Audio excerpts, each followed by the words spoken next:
মাওয়া প্রান্তে আজ বসছে পদ্মা সেতুর ১০ম স্প্যান। দৃশ্যমান হবে ১.৫ কিলোমিটার সেতু। চলতি মাসে আরও একটি স্প্যান বসানোর পরিকল্পনা।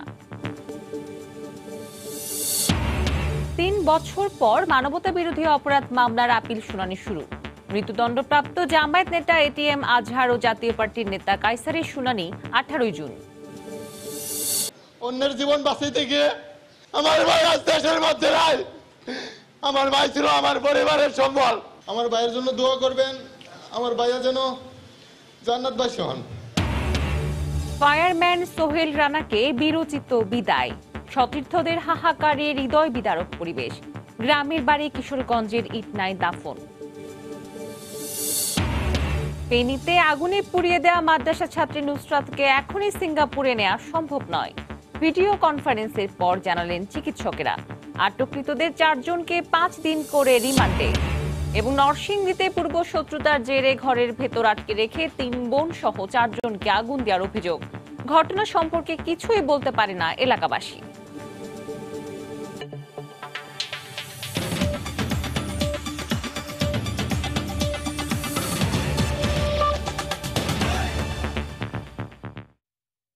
সংবাদের সঙ্গে আছি আমি মৌসুমী মৌ। জাজিরার পর এবার মাওয়া প্রান্তে বসছে পদ্মা সেতুর স্প্যান। মাছ নদীতে ১৩ ও ১৪ নম্বর পিলারের ওপর আজ বসানো হবে স্প্যানটি। দুই প্রান্ত মিলিয়ে ১০ম স্প্যানটি বসলে দৃশ্যমান হবে পুরো ১.৫ কিলোমিটার সেতু। চলতি মাসে আরও একটি স্প্যান বসানোর পরিকল্পনা রয়েছে বলে জানিয়েছেন প্রকল্প পরিচালক। বিস্তারিত এসান জুয়েলের রিপোর্টে। নতুন করে গতি পাচ্ছে পদ্মা সেতুর কাজে। এখন পর্যন্ত নদীতে স্প্যান রয়েছে ৯টি, এর মধ্যে ৮টি স্প্যানই জাজিরা প্রান্তে। এই প্রান্তেই তাই কার্যত দৃশ্যমান সেতুর কর্মযজ্ঞের বড় অংশ।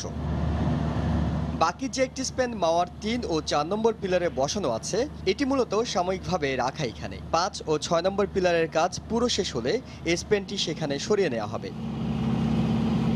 সুখবর হলো এবার মাওয়া প্রান্তে প্রথমবারের মতো নির্ধারিত পিলারে বসতে যাচ্ছে স্প্যান। নদীর ৩ নম্বর মডিউলের ১৩ ও ১৪ নম্বর পিলার দিয়ে এখানে শুরু হবে স্প্যান বসানোর কাজ, যা ধীরে ধীরে এগিয়ে নেওয়া হবে জাজিরার দিকে।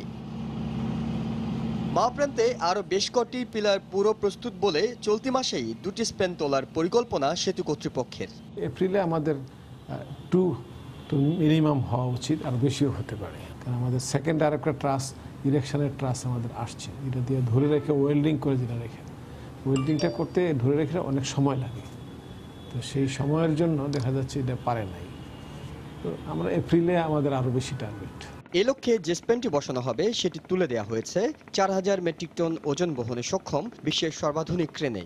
অন্য সময় মাওয়ার ইয়ার্ড থেকে জাজিরা স্পেন বয়ে নিতে পাড়ি দিতে হতো প্রায় ৬ কিলোমিটার পথ, তাই আগের দিন রওনা দিত ক্রেন। এবার নদীর পাড় থেকে মাত্র ১.৫ কিলোমিটার দূরে মাওয়া প্রান্তে স্পেন বসানো হবে বলে যেদিন তোলা হবে সেদিন সকালেই এটি নিয়ে রওনা হবে ক্রেনটি। এই ১০ম স্পেনটি বসানোর মধ্য দিয়ে নদীতে দৃশ্যমান করা সম্ভব হবে পুরো ১.৫ কিলোমিটারের সেতু, অর্থাৎ ৬.১৫ কিলোমিটার পদ্মা সেতুর মধ্যে দৃশ্যমান হবে ৪ ভাগের ১ ভাগ। তবে নদীতে এখনও ১০টি পিলার দৃশ্যমান থাকায় বাকি ৩ ভাগ কাজ দ্রুততম সময়ের মধ্যে শেষ করার ব্যাপারে আশাবাদী প্রকল্প সংশ্লিষ্টরা।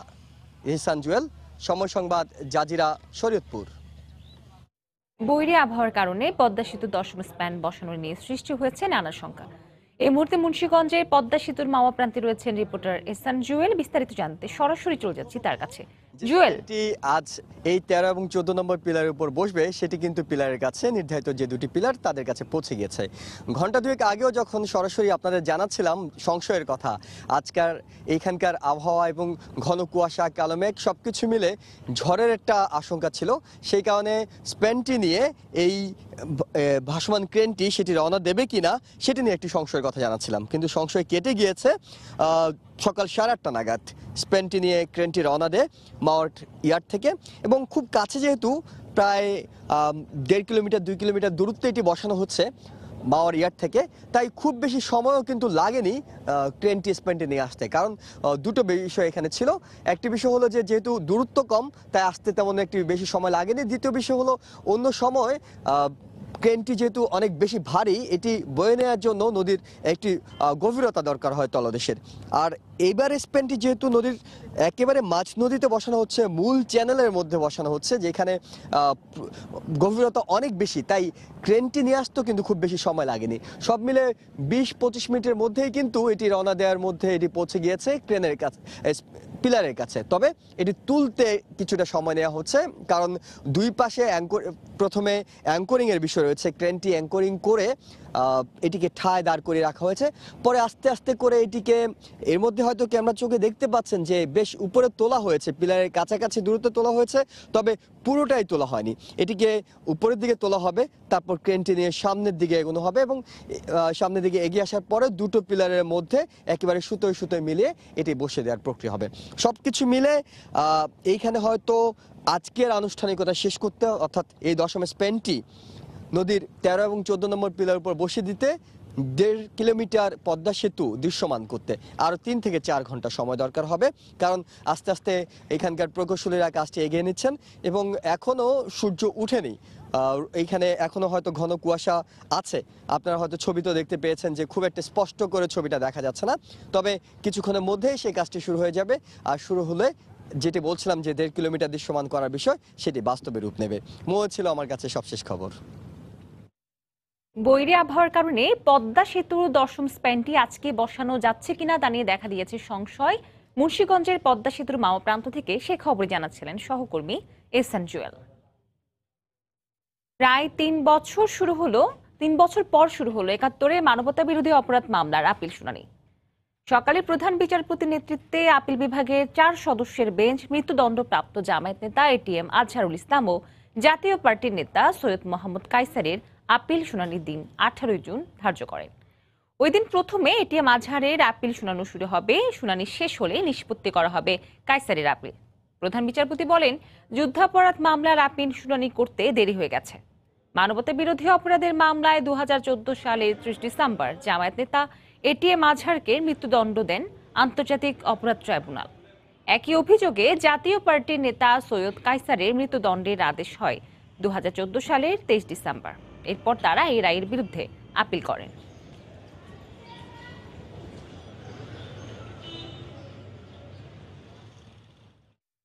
এই মুহূর্তে হাইকোর্ট প্রাঙ্গণে রয়েছেন রিপোর্টার আফজাল হোসেন।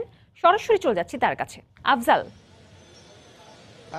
সর্বশেষ আপিল বিভাগে যে মামলাটি নিষ্পত্তি হয়েছিল সেই মামলাটি হচ্ছে জামায়াত নেতা মীর কাশেম আলীর 2016 সালের 3 আগস্ট তার মামলাটি আপিল নিষ্পত্তির পরেই মূলত সব ধরনের আইনি প্রক্রিয়া শেষে তার মৃত্যুদণ্ড কার্যকর করা হয়েছে। এরপরে কিন্তু আর আমরা দেখেছি যে যুদ্ধাপরাধ ট্রাইব্যুনালের যে মামলাগুলো, যুদ্ধাপরাধ ট্রাইব্যুনালে যাদের মৃত্যুদণ্ড হয়েছে বা যাদের বিভিন্ন মেয়াদে কারাদণ্ড হয়েছে, তারা সুপ্রিম কোর্টের আপিল বিভাগে যে আপিল করেছিলেন সেই আপিলের শুনানি কিন্তু আর এগোনো হচ্ছিল না বা শুনানির জন্য কার্যতালিকায় আনা হচ্ছিল না। তো আজকে আমরা দেখেছি যে দীর্ঘদিন পর, অর্থাৎ প্রায় 3 বছর পরে মূলত এটিএম আজহার, যিনি জামায়াত নেতা, তাকে মৃত্যুদণ্ড দিয়েছিলেন আন্তর্জাতিক অপরাধ ট্রাইব্যুনাল, এবং আরেকজন জাতীয় পার্টির নেতা যাকেও মৃত্যুদণ্ড দেওয়া হয়েছিল আন্তর্জাতিক অপরাধ ট্রাইব্যুনালে, তার মামলাটি কিন্তু আজকে শুনানির জন্য দিন ধার্য করলেন। যদিও এই শুনানির দিন ধার্যটাও আমরা দেখেছি যে প্রায় 4 বছর পরে আপিল বিভাগ আজকে এই 2 মামলার শুনানির দিন ধার্য করেছেন এবং আপিল বিভাগ এটি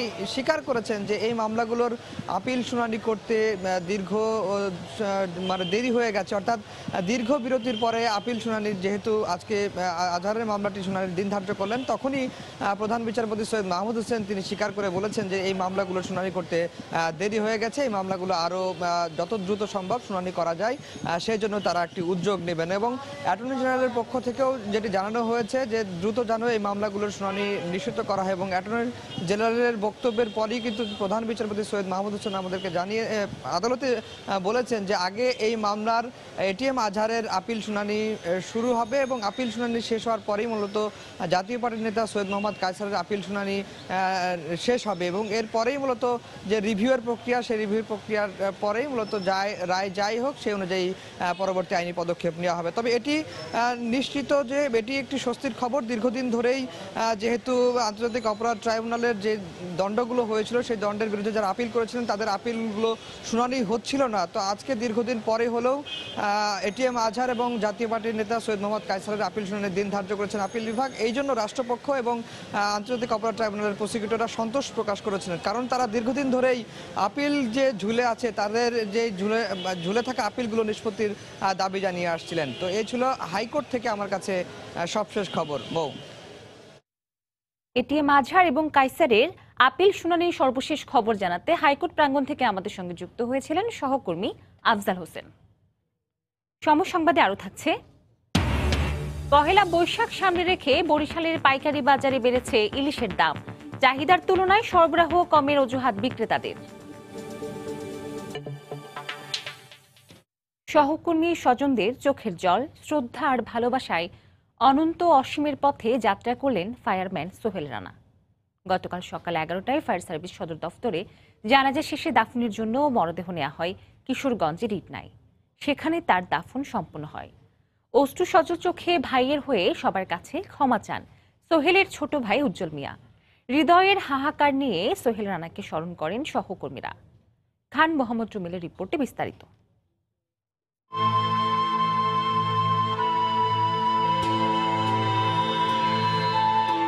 মঙ্গলবারের আকাশটা সকাল থেকেই ছিল মেঘলা, তবে অ্যাম্বুলেন্সে করে মৃত্যুহীন প্রাণ সোহেল রানা যখন আসেন ফায়ার সার্ভিস সদর দপ্তরে, অঝোর ধারায় ভেঙে পড়ে আকাশের কান্না। সহকর্মীদের চোখ তখন ছলছল, অশ্রু চিকমিক করছে উপস্থিত সবার চোখেই। কথা ছিল জানাজা হবে সদর দফতরের খোলা চত্বরে, কিন্তু বৃষ্টি মাথায় সবাই কাতারবদ্ধ দাঁড়িয়ে যান বিশাল গ্যারেজের নিচে। স্বরাষ্ট্রমন্ত্রী থেকে শুরু করে বিভিন্ন দফতরের উচ্চ পর্যায়ের কর্মকর্তাদের সঙ্গে ছিলেন সোহেলের সহকর্মী ও স্বজনরা। এই পর্যায়ে কিছু বলার জন্য অনুরোধ জানানো হয় সোহেল রানার ভাই উজ্জ্বল মিয়াকে। তার আবেগ, তার আকুতি ছুঁয়ে যায় উপস্থিত সবাইকে। ভাইয়ের হয়ে সবার কাছে ক্ষমা চান উজ্জ্বল, চান প্রার্থনা, দোয়া। অন্যের জীবন বাঁচাইতে গিয়ে আমার ভাই আজ দেশের মধ্যে নাই, আমার ভাই আজ দেশের মধ্যে নাই। আমার ভাই ছিল আমার পরিবারের সম্বল। আমার ভাই চলে যাওয়াতে আমার পরিবারটা এখন রাস্তায় বসার মতো। 1994 সালে জন্ম নেয়া সোহেল মাত্র 3.5 বছরের চাকরি জীবনে জয় করে নিয়েছিলেন বাহিনীর অগ্রজ অনুজ সবার হৃদয়। আর তাই তার এই অকাল বিদায়ে আবেগতাড়িত সবাই। পেশাদারিত্বের আড়ালে চোখের জল চাপা দিতে পারলেও হৃদয়ের হাহাকারটুকু স্পষ্ট বোঝা যাচ্ছিল তাদের কথায়। সোহেল যে কাজ করছে সেটা সারা বাংলাদেশের মানুষ তাকে সারা জীবন মনে রাখার উচিত। আমাদের ফায়ার সার্ভিসের জন্য তো একটা গর্ব, আমাদের গর্ব, সে আমাদের অহংকার। আমরা কোনোদিন তার কথা বলতে পারবো না। আমাদের সাথে আমাদের একজন সঙ্গী চলে গেছে, আমাদের খুবই আজ মনের ভিতরে অনেক কষ্ট। সোহেল ছিল আমার বেস্টম্যান, আমরা একটু ট্রেনিং করছি, কি হারাইছে আমরা এটা আসলে মানে বলার বাহুল্য। আমরা কাজ করতে আমার কোনো ভাষা নেই। জানাজা শেষে সাংবাদিকদের সঙ্গে আলাপে স্বরাষ্ট্রমন্ত্রী জানান, সোহেলের পরিবারে সক্ষম কেউ থাকলে চাকরি দেওয়ার বিষয়টি বিবেচনা করা হবে। তাদের ফ্যামিলি সে একজন উপার্জন কম ছিল, আমাদের ফায়ার সার্ভিস তো বটেই, আমরা সবাই লক্ষ্য রাখবো তার যদি উপযুক্ত কেউ থাকে তার একটা চাকরি বাকরির ব্যবস্থা নেওয়া। মাত্র 25 বছর বয়সে সোহেলের চলে যাওয়াতে আক্ষেপ, কষ্ট এবং বেদনা থাকলেও তার এমন বীরত্বপূর্ণ কাজ যুগ থেকে যুগান্তরে সবার জন্য অনুপ্রেরণার উৎস হয়ে থাকবে বলে মনে করেন ফায়ার সার্ভিসের বিভিন্ন পর্যায়ের সদস্যরা। খান মোহাম্মদ রুমেল, সময় সংবাদ, ঢাকা। ফেনীর মাদ্রাসা ছাত্রী নুসরাতকে আপাতত সিঙ্গাপুর পাঠানো সম্ভব হচ্ছে না। গতকাল দুদেশের চিকিৎসক দলের ভিডিও কনফারেন্সে আলোচনার পর এই সিদ্ধান্তের কথা জানিয়েছেন ঢাকা মেডিকেল কলেজ হাসপাতালের মেডিকেল বোর্ড। এদিকে নৃশংস এই ঘটনা দৃষ্টান্তমূলক শাস্তির দাবি করেছে নুসরাতের পরিবার ও এলাকাবাসী। অধ্যক্ষের যৌন নির্যাতনের প্রতিবাদ করায় আগুন দিয়ে ঝলসে দেওয়া ফেনীর সোনাগাজীর মাদ্রাসা ছাত্রী নুসরাত রাফি শ্বাসনালী সহ শরীরের 75% পোড়া নিয়ে জীবন মৃত্যুর সন্ধিক্ষণে। প্রধানমন্ত্রীর নির্দেশনায় মঙ্গলবার সকালে সিঙ্গাপুরের জেনারেল হাসপাতালের চিকিৎসকদের সঙ্গে ভিডিও কনফারেন্সে আলোচনা করে তার চিকিৎসায় গঠিত 9 সদস্যের মেডিকেল বোর্ড। 20 মিনিটের আলোচনা শেষে গণমাধ্যমকে ব্রিফ করেন বোর্ড প্রধান ডাক্তার সামন্তলাল সেন। কাগজপত্র এবং রিপোর্ট দেখে যেটা বললেন যে ঠিক এই মুহূর্তে এই 5 ঘন্টা ফ্লাই করা খুব ডিফিকাল্ট হবে, রিস্কি হবে এই মেয়ের জন্য। এয়ার ট্রান্সপোর্টটা করাটা ঠিক হবে না, কারণ তার যে সমস্যাগুলো এখনো আছে সেগুলো আরেকটু স্টেবল হলে তখন হয়তো সম্ভব হবে। এরপরেই হয় নুসরাতের অস্ত্রোপচার। সে কিন্তু তার লাংটাকে ঠিকমতো এক্সপান্ড করতে পারছে না, মানে শ্বাস নিতে তার কষ্ট হচ্ছে। যদিও আমরা পেশেন্ট লাইফ সাপোর্টে আছে, আমরা ভেন্টিলেটর দিয়ে দিচ্ছি, তারপরে ইফোর্টটা তাকে বেশি দিতে হচ্ছে। তো এই ইফোর্টটা যাতে বেশি না দিতে হয় সেজন্য যতটুকু শক্ত চামড়া দুই পাশে আছে আমরা ওটাকে কেটে রিলিজ করে দিই, যাতে লাংটা ঠিকমতো এক্সপান্ড করতে পারে। এদিকে মেয়ের সুস্থতায় সবার কাছে দোয়া চেয়েছেন নুসরাতের বাবা। আল্লাহ তাআলা যেন আমার মেয়েকে সুস্থ করে দেয়, সুচিকিৎসার মাধ্যমে মেয়ে যেন হায়াত লাভ করে, হায়াত দারাজ করে, সবাই দোয়া চাইতেছি।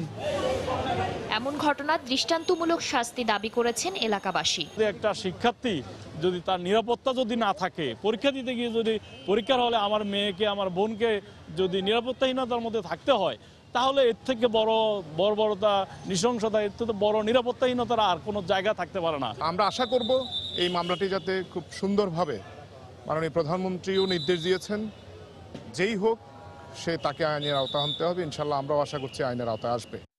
গত 27 মার্চ মামলা করে নুসরাত রাফির পরিবার। গ্রেফতার করা হয় অধ্যক্ষ সিরাজউদ্দৌলাকে। এরই জেরে পরীক্ষার হল থেকে ডেকে নুসরাতকে পুড়িয়ে মারার চেষ্টা করে অভিযুক্তের অনুসারীরা। শাতিলা শারমিন, সময় সংবাদ, ঢাকা।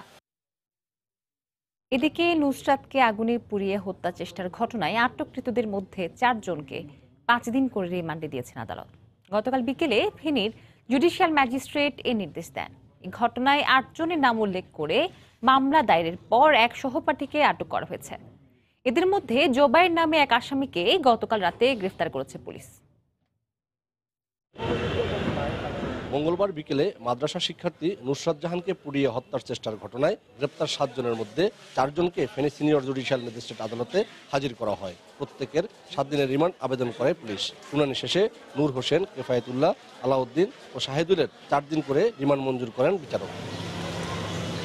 পুলিশ জানায়, গত শনিবারে রাফির উপরে চালানো অগ্নিকাণ্ডের ঘটনায় সোমবারে রাফির বড় ভাই বাদী হয়ে অজ্ঞাত 4 জনকে আসামি করে মামলা করেছিল সোনাগাজী মডেল থানায়। এরপর গত মধ্যরাতে সেই এজাহার পরিবর্তন করে 8 জনের নাম উল্লেখ করে পুনরায় আবারও এজাহার দায়ের করা হয়। সেই এজাহার নামীয় আসামির মধ্যে 2 জনকে পুলিশ গ্রেপ্তার করতে সক্ষম হয়েছে। এই ঘটনার বিস্তারিত জানতে সরেজমিন পরিদর্শন করেছেন পুলিশের চট্টগ্রাম বিভাগীয় এই প্রধান কর্মকর্তা। আমরা তদন্ত করে বলতে পারবো যে কারা কারা জড়িত। আমাদের একটু তদন্ত করার সময় দেন, আমরা ইনশাল্লাহ সঠিক তথ্য আপনাদের সামনে উপস্থাপন করতে পারবো।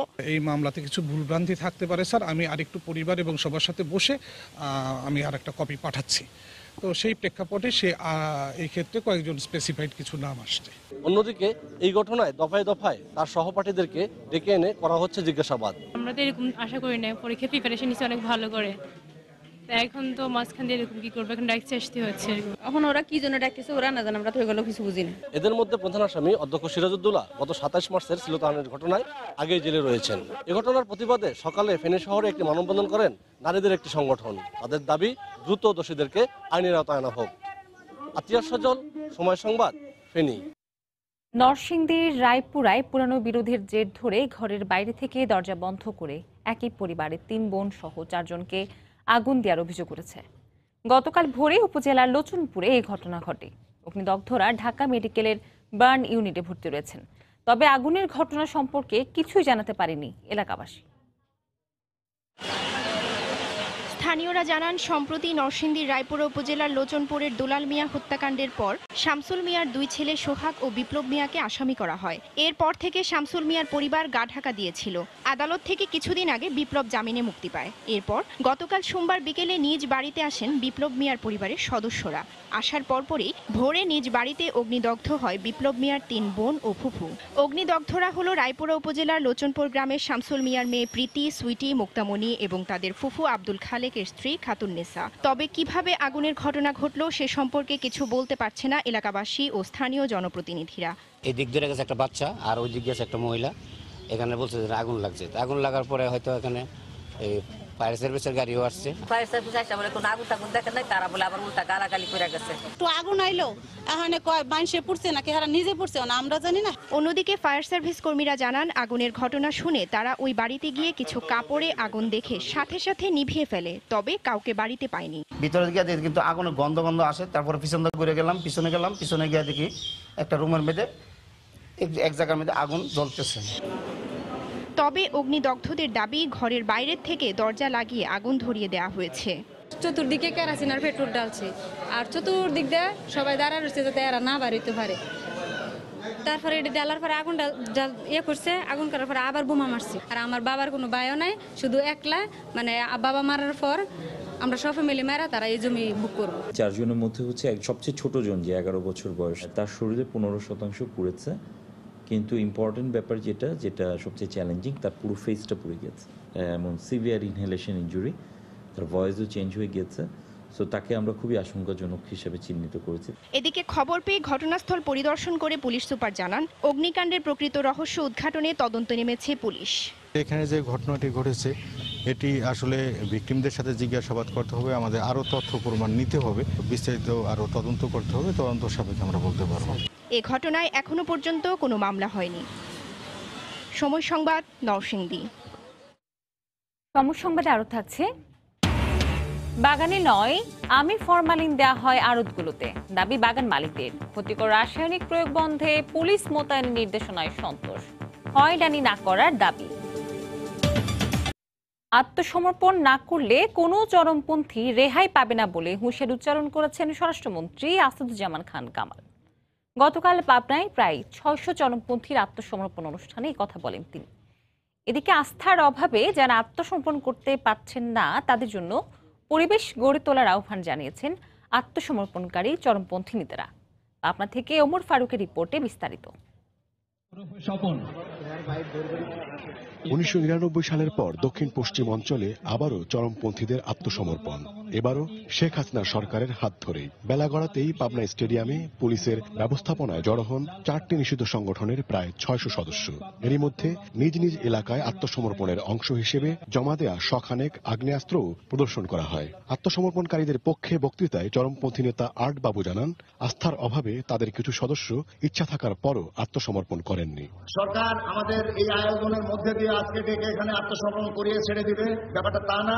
ব্যাপারটা হচ্ছে যে আমাদেরকে বিভিন্ন ধরনের ছোট ছোট সমিতি কিংবা সংস্থার মাধ্যমে আমরা নিজেরা আত্মনির্ভরশীল হব। পুলিশ মহাপরিদর্শক বলছেন, আত্মসমর্পণের দরজা বন্ধ হয়ে যায়নি। আইনি কাঠামোর মধ্যে আত্মসমর্পণকারীদের মামলার সুরাহা করা হবে। যারা এই চরমপন্থী জীবনে বিভিন্ন অপরাধের সাথে জড়িত ছিলেন তারা সেগুলো আইনি প্রক্রিয়ার মধ্যেই সম্পন্ন করবেন এবং স্বাভাবিক জীবনে ফিরে আসবেন। আমরা সর্বোচ্চ চেষ্টা করব আইনি কাঠামোর মধ্যে থেকে তাদের বিষয়গুলো বিবেচনা করার এবং সহযোগিতা প্রদান করার। আত্মসমর্পণ না করে কোনো চরমপন্থী আইন শৃঙ্খলা রক্ষা বাহিনীর হাত থেকে রেহাই পাবে না বলে হুঁশিয়ার করেছেন স্বরাষ্ট্রমন্ত্রী। আর যারা নাকি এখন পর্যন্ত যে অল্প কয়েকজন আছেন আপনারা আত্মসমর্পণ করেন নাই, আপনাদের জন্য আমি একটি কথাই বলে যাব, আপনারা সন্ত্রাসী কর্মকাণ্ড চালাবেন আর আমাদের এই নিরাপত্তা বাহিনী বসে থাকবেন, আমাদের গোয়েন্দা বাহিনী বসে থাকবেন, এটা চিন্তাই করবেন না। অনুষ্ঠানে চরমপন্থী নেতাদের হাতে নগদ সহায়তার চেক তুলে দেন স্বরাষ্ট্রমন্ত্রী। জানা গেছে প্রত্যেক নেতা 10 লাখ এবং সাধারণ সদস্যরা 1 লাখ টাকা করে নগদ সহায়তা পাবেন। এছাড়া সরকারি তহবিল দিয়ে তাদের জন্য আলাদা নিয়মিত উপার্জনের ব্যবস্থা করা হবে। ওমর ফারুক, সময় সংবাদ, পাবনা। আর কয়দিন পরেই পহেলা বৈশাখ, তাই বরিশালের পাইকারি বাজারে লাফিয়ে লাফিয়ে বাড়ছে ইলিশের দাম। 1.5 কেজি ওজনের ইলিশের মন এখন 1.5 লক্ষ টাকা। ক্রেতারা বলছেন দাম ক্রয় ক্ষমতার বাইরে, আর বিক্রেতারা বলছেন চাহিদার তুলনায় সরবরাহ অনেক কম হওয়ায় বাড়ছে দাম। মাহমুদুন নবীর তোলা ছবিতে আরো জানাচ্ছেন ফেরদাউস সোহাগ। বছর ঘুরে আবার আসছে পহেলা বৈশাখ। গত 3 দশক ধরে কোনো কারণ ছাড়াই বাংলা নববর্ষে পান্তার সাথে ইলিশ খাওয়া কোথাও অনেকটা ফ্যাশন, আবার কোথাও রেওয়াজে পরিণত হয়েছে। এ কারণে নববর্ষ উপলক্ষে ইলিশের চাহিদা বেড়েছে ব্যাপক, সে সাথে পাল্লা দিয়ে বাড়ছে ইলিশের দামও। পয়লা বৈশাখের জন্যই আসলাম ইলিশ মাছ কিনতে, কিন্তু দাম তো লাফিয়ে লাফিয়ে বেড়ে যাচ্ছে। আমরা তো ক্রয় ক্ষমতার বাইরে চলে যায়। ইলিশ মাছের দাম গত বছর তুলনায় দ্বিগুণ, এবং ক্রেতারা হিমশিম খাইতে আছে মাছ কেনার জন্য। বৈশাখের জন্য যে আমাদের খাওয়া উচিত এরকমের নিয়ম করলে তো আমাদের দাম আরো বাড়বেই। ব্যবসায়ীরা অভিযোগ স্বীকার করে জানালেন দাম বাড়তে থাকবে 30 চৈত্র পর্যন্ত। এবছর অবায়শ্রাম এবং ইলিশের কড়াকড়ি থাকার কারণে ইলিশের আমদানি অনেক কম, তুলনামূলক অনেক কম এবং দাম অনেক বেশি, গত বছরের চাইতে কয়েক গুণ দাম বেশি। এদিকে অভয়াশ্রমের বাইরে ইলিশ ধরা ও বিক্রিতে কোনো বাধা নেই বলে জানালেন এই মৎস্য কর্মকর্তা। সব জায়গায় আমরা ইলিশ ধরতে পারছি না, যার জন্য ইলিশের চাহিদা বেশি থাকার কারণে দাম বৃদ্ধি পায়। দাম বৃদ্ধি পেলে আমাদের জেলেরা লাভবান হবে, সেটাও আমরা চাই। আমরা চাই ক্রেতারাও মাছ খাক এবং জেলেরাও লাভ করুক। বরিশালে পাইকারি বাজারে 1.5 কেজি ওজনের ইলিশের মন 1.5 লাখ টাকা, 1 কেজি 1 লাখ ও 600 থেকে 900 গ্রামের ইলিশ 60,000 টাকায় বিক্রি হচ্ছে। ফিরদাউস সোহাগ, সময় সংবাদ, বরিশাল। ক্ষতিকর রাসায়নিক প্রয়োগ ঠেকাতে রাজশাহী ও চাঁপাইনবাবগঞ্জের আম বাগানগুলোতে পুলিশ মোতায়েনের নির্দেশনা দিয়েছেন হাইকোর্ট। রাজশাহীর বাগান মালিকদের দাবি, গাছে থাকতে আমে ক্ষতিকর রাসায়নিক প্রয়োগ করা হয় না। ফরমালিন দেওয়ার ঘটনা ঘটে আমের আড়তগুলোতে। আর আইন প্রয়োগকারী সংস্থাগুলোর বাড়াবাড়িতে যাতে বাগান মালিকেরা ক্ষতিগ্রস্ত না হয় সে বিষয়ে সতর্কতার অনুরোধ ব্যবসায়ী সংগঠনের। রাকিবুল হাসানের রিপোর্ট, ছবি তুলেছেন হাবিবুর রহমান পাপ্পু। সুস্বাদু আমের অঞ্চল রাজশাহী। প্রতি বছর আম বাগানের সংখ্যা বাড়ছে এই জনপদে। চলতি বছর জেলায় 18,000 হেক্টর বাগানে উৎপাদিত হবে প্রায় 250 জাতের আম। দীর্ঘদিন ধরে অভিযোগ করা হচ্ছে, এসব বাগান থেকে পরিপক্কতার আগেই বাজারে আম আনে অসাধু ব্যবসায়ীরা। ঢাকা সহ দেশের বিভিন্ন বাজারে সে আমে দেখা মেলে ফরমালিন ও ক্ষতিকর রাসায়নিক। সে কারণেই বাগানে এবার পুলিশ মোতায়েনের নির্দেশনা উচ্চ আদালতের। এই নির্দেশনাকে বাগান মালিকরা সাধুবাদ জানিয়ে বলছেন, আমের পরিচর্যায় পোকা দমনের রাসায়নিক ক্ষতিকর নয়, ফরমালিন মেশানোর এ দায় আড়তদারদের। আমরা এখানে কোনো কার্বাইড বা কোনো মেডিসিন আমরা দিই না। আমরা যে কীটনাশকগুলো মিশাই এগুলো রোগ প্রতিরোধ করার জন্য, কিন্তু এটা শরীরের জন্য কোনো ক্ষতি হবে না। ব্যবসায়িকরা যারা কিনে নিয়ে যে এরা বিভিন্ন ধরনের কার্বাইড এবং বিভিন্ন ফরমালিন মিশিয়ে এই আমটাকে একেবারে খাওয়ার অনুপযোগী করে ফেলে। যদি পুলিশ মোতায়েন থাকে এবং হাইকোর্টের এই সিদ্ধান্ত বহাল থাকে তাহলে এটা আমাদের জন্য খুবই উপকারী হবে। আর রাজশাহীর ব্যবসায়ী নেতারা বলছেন, উচ্চতর আদালতের নির্দেশনা পালনের নামে ব্যবসায়ী বা বাগান মালিকরা যেন হয়রানির শিকার না হয়। এই নির্দেশনাকে নিশ্চিত করার জন্য সংশ্লিষ্ট কর্তৃপক্ষ এমন কিছু যেন না করেন যাতে আমাদের এই সাধারণ কৃষকেরা বা সাধারণ ব্যবসায়ীরা হয়রানির শিকার হয়। আর জেলা প্রশাসক বলছে, আদালতের নির্দেশনা মানতে উপজেলাগুলোতে বাগান ব্যবসায়ী ও প্রশাসনের সমন্বিত তদারকি কমিটি গঠনের মাধ্যমে ব্যবস্থা নেওয়া হবে। আমরা আদালতের নির্দেশনা মেনে আরও জোরদারভাবে যে নির্দেশনা এসেছে আমরা আম বাগানের প্রতি আমরা আমগুলি মনিটরিং করব, যাতে আমি কোনো ধরনের কেমিক্যাল অথবা ফরমালিন মিশাতে না পারে। জেলা কৃষি সম্প্রসারণ অধিদপ্তর বলছে, চলতি বছর রাজশাহী ও চাঁপাইনবাবগঞ্জের বাগান থেকে আমের উৎপাদন লক্ষ্যমাত্রা নির্ধারণ করা হয়েছে 5,14,000 মেট্রিক টন। রাকিবুল হাসান, সময় সংবাদ, রাজশাহী। এ পর্যায়ে শীর্ষ সংবাদ জানিয়ে দিচ্ছি আরেকবার। মাওয়া প্রান্তে আজ বসছে পদ্মা সেতুর 10ম স্প্যান। দৃশ্যমান হবে 1.5 কিলোমিটার সেতু। চলতি মাসে আরও একটি স্প্যান বসানোর পরিকল্পনা। 3 বছর পর মানবতা বিরোধী অপরাধ মামলার আপিল শুনানি শুরু। মৃত্যুদণ্ডপ্রাপ্ত জামায়াত নেতা এটিএম আজহার ও জাতীয় পার্টির নেতা কায়সারের শুনানি 18 জুন। অন্যের জীবন বাঁচাইতে গিয়ে আমার ভাই আজ দেশের মধ্যে নাই। আমার ভাই ছিল আমার পরিবারের সম্বল। আমার ভাইয়ের জন্য দোয়া করবেন, আমার ভাইয়া যেন জান্নাতবাসী হন। ফায়ারম্যান সোহেল রানাকে বিরচিত বিদায়। সতীর্থদের হাহাকারে হৃদয় বিদারক পরিবেশ। গ্রামের বাড়ি কিশোরগঞ্জের ইটনায় দাফন। ফেনীতে আগুনে পুড়িয়ে দেওয়া মাদ্রাসা ছাত্রী নুসরাতকে এখনই সিঙ্গাপুরে নেওয়া সম্ভব নয়। ভিডিও কনফারেন্সের পর জানালেন চিকিৎসকেরা। আটককৃতদের 4 জনকে 5 দিন করে রিমান্ডে। এবং নরসিংদীতে পূর্ব শত্রুতার জেরে ঘরের ভেতর আটকে রেখে 3 বোন সহ 4 জনকে আগুন দেওয়ার অভিযোগ। ঘটনা সম্পর্কে কিছুই বলতে পারেনি এলাকাবাসী। এই ছিল এখনকার মতো। যে কোনো খবর পেতে ভিজিট করুন সময়নিউজ.tv। আপনার মোবাইলের সময় সংবাদ দেখতেও সকল খবর পেতে ডাউনলোড করুন সময় অ্যাপ। এছাড়া এই মাত্র পাওয়া খবর মোবাইলে পেতে এসএমএস করুন *B লিখে পাঠিয়ে দিন 16242 নম্বরে। আর সঙ্গে থাকুন সময়।